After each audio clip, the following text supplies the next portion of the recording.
Oke, bismillah. Assalamualaikum warahmatullahi wabarakatuh. Kita berjumpa lagi nih di IPA nih kali ini. IPA tentang apa ya? Tentang suhu dan kalor. Nah, betul. Oke, suhu dan kalor. Kalau lihat grafik seperti ini ya, ada suhu, ada waktu.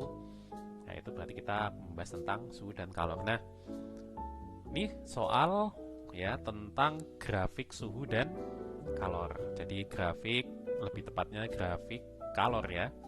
Nah, biasanya ada adik bingung ini maksudnya grafiknya gimana. Nah, kita telah dulu bagaimana cara membaca grafik seperti ini. Nah, adik lihat di sini ada garis ke atas dan ke samping ya, berwarna hijau. Nah, garis ke atas itu menunjukkan suhu. Misalkan kalau dia semakin ke atas, kita lihat ada 0, min 5, 0, 50, dan 100 ya. Berarti semakin ke atas, suhunya tuh semakin apa tuh? Semakin bertambah ya, atau semakin naik. Nah, gitu ya. Berarti kalau titik di sini, berarti suhunya berapa? 0. Kalau titik di sini, 50. Kalau titik di sini, suhunya 100. Oke. Kemudian, suhu yang ke kanan nih, garis ke kanan, itu menunjukkan waktu ya. Artinya, kalau misalkan semakin ke kanan, waktu semakin bertambah. Misalkan dari sini ya, start dari garis ini 0, kemudian ke sana berarti 1, 2, 3, 4, 5, 6, 7, 8 dan seterusnya. Semakin ke kanan waktu semakin bertambah. Jadi ini adalah grafik suhu terhadap waktu. Nah, oke, misalkan saya cek di titik A nih ya, di titik A. Di titik A di sini ya berarti ya. Di titik A berarti waktu menunjukkan berapa nih? Ya, 0 ya, waktu masih 0. Ya. Suhu menunjukkan berapa? Ya, min 5. Nah, awal berarti dia suhu min 5. Kemudian dia naik ke sini kan, ke B. Nah, di B ya, berarti dia ke kanan ya, berarti waktu semakin bertambah. Suhu juga semakin bertambah. Dari min 5 naik kan dia ke B, jadi berapa? Suhu di B 0. Jadi dari min 5 menuju ke 0, bertambah ya, berarti tambah 5 ya. Nah, kemudian dari B ke C dia ke kanan, waktu bertambah. Nah, cuman dia kan nggak naik, berarti suhunya kemungkinan tetap di titik C, suhu tetap 0 ya. Ini 0. Kemudian baru ke C ke D nih, C ke D dia naik lagi, berarti suhunya naik lagi ya.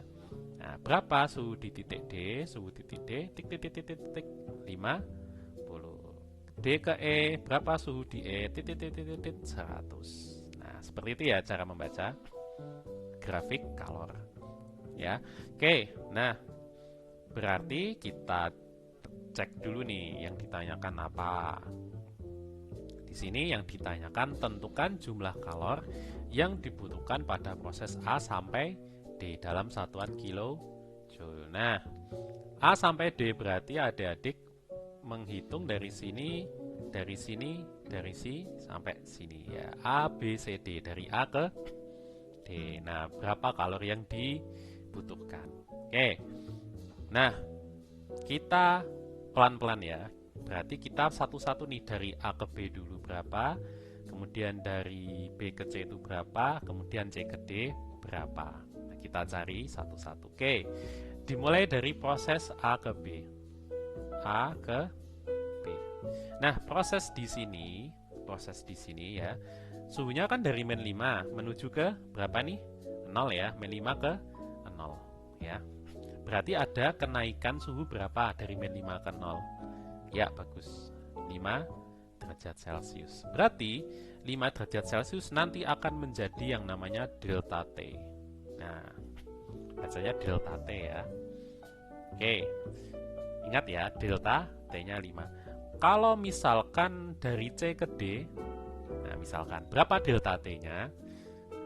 Dari 0 ke 50 ya. Kan di D ini 50 kan? Dari 0 ke 50 berarti berapa? 50 dikurangi 0 ya 50. Delta T-nya 50 derajat Celcius. Nah, bisa ya mencari delta T. Oke. Kemudian kita fokus dulu A ke B ya, A ke B. Tadi kita dapat delta T 5 derajat. Nah, rumusnya dari A ke B adalah Q sama dengan massa M kali kalor jenis S ya, karena dia masih beku di min 5 ini ya. Kemudian delta T. Nah, apa itu M? M adalah massa. Ini nih, gram ini nih. Nah, ya kan? Gram. Nah, nanti massa ini karena kalor jenisnya adalah kilogram, berarti nanti jadikan kilogram. Gitu ya. Kemudian CS, kalor jenis. SC itu kalor jenis. Nah, ini nih kalor jenis S, yaitu 2100 Joule per kilogram derajat Celcius. Delta T dari A ke B berapa? 5 derajat Celcius. Kita tinggal kalikan, berarti Q sama dengan M-nya atau massanya 500 gram ya. Berapa 500 gram menjadi kilogram? Ya, massa 500 gram ya sama dengan gram ke kilogram, yaitu dibagi 1000. 500 dibagi 1000 adalah 0,5 kilogram. Nah, kita tulis di sini 0,5 dikali CS-nya, kalor jenis S-nya yang ini nih, 2100. Dikali delta T-nya 5 sama dengan 0,5 kali 2100 sama dengan berapa? 1050 dikalikan 5, pakai kalkulator nggak apa-apa ya, adik-adik ya. 1050 dikali 5 berapa? Kita pakai kalkulator ya. 1050 dikali 5, jawabannya 5250 Joule. Nah, seperti itu. Kita dapat A ke B. Kemudian kalau dari B ke C, nah di sini rumusnya beda ya. Dari B ke C, ya tadi A ke B. Kalau B ke C, rumusnya Q sama dengan massa dikali L. Apa itu L? L adalah ya, L sama dengan kalor lebur. Nah, kalor leburnya berapa? Kita lihat di sini kalor lebur. Kalor leburnya di sini 336.000. Kenapa rumusnya M kali L? Karena pada A ke B ke C ini terjadi peleburan atau pencairan. Jadi kita tidak menggunakan kalor jenis dan delta T, tapi menggunakan kalor lebur. Nah, kalor leburnya 336.000. Berarti kita kalikan massanya 0,5 dikali 336.000. Berapa? Jawabannya kita pakai kalkulator. 336.000 dibagi 2 ya, sama saja ya, 0,5 kan sama dengan dibagi 2 kan. Berarti jawabannya 168.000 Joule. Nah, kita dapat dari B ke C. Sekarang C ke D. C ke D itu rumusnya sama dengan A ke B. A ke B tadi rumusnya MC delta T, berarti C ke D juga sama. Nah, Q sama dengan M kali C. C-nya apakah masih S? Tidak ya. C ke D suhunya dia sudah di atas 0 derajat, di atas 0 derajat ya. Berarti dia pakai kalor jenis apa? Kalor jenis air. Nah, berarti C-nya pakai C air ya. Dikali delta T-nya. Berapa delta T-nya? Dari 0 ke 50, selisihnya 50. Berarti dikali delta T-nya 50. M-nya 0,5 kg dikali tadi C airnya berapa? 4200 dikali delta T-nya 50. Nah, 0,5 kali 4200, 2100 dikali 50. Berapa 2100 kali 50? Pakai kalkulator boleh nih.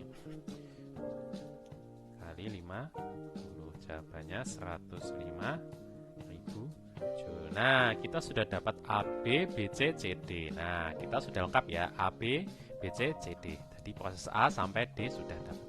Kemudian berarti Q Q total sama dengan jumlahkan semuanya. Berarti 5250 ditambah 1680 ditambah 105.000. Nah, berarti 5250 ditambah 168.000 ditambah 105.000 Joule. Oke, kita pakai kalkulator boleh ya. Ditambah 5250 ditambah 168.000, hasilnya 278.250 Joule. Nah, oke, kita sudah dapat ya Q total atau kalor totalnya. Nah, karena di sini ada tambahannya dalam satuan kilojoule. Nah, sebentar ini masih J atau Joule ya. Kalau jadikan kilojoule berarti tinggal dibagi 1000.